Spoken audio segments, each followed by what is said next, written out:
День народного единства – это один из главных праздников.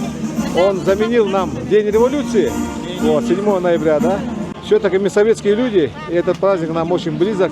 В современной России народное единство – это одно из важных столпов нашей государственности. Наши тоже научились воевать, можно сказать. Мы сейчас продвигаемся по всей линии фронта, и задачи, поставленные Верховным Главнокомандующим, будут выполнены. Позвольте вас поздравить с Днем народного единства. И этот танк, который символично сегодня отражает подвиг знаменитого танка Алеша, противостоит этой армаде.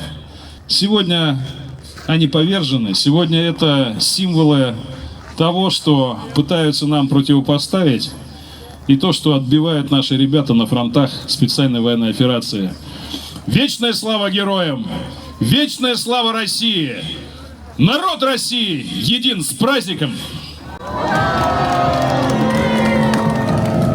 Командование Восточным военным округом приняло решение, поддержанное руководством Министерства обороны, о том, чтобы экспозиция, которая развернута сейчас в Якутске, стала символом нашей грядущей победы, символом нашего единства, торжества, отваги и смелости наших воинов. Решите мне от имени командующего группировкой «Восток», командующего Восточным военным округом генерал-полковника Иванаева Андрея Сергеевича, члена военного совета, от всего личного состава пожелать вам крепкого здоровья. Спасибо вам огромное за ту помощь и поддержку, которую вы оказываете нам. Общественные организации, волонтеры, руководство республики, весь наш народ. С праздником вас! Спасибо!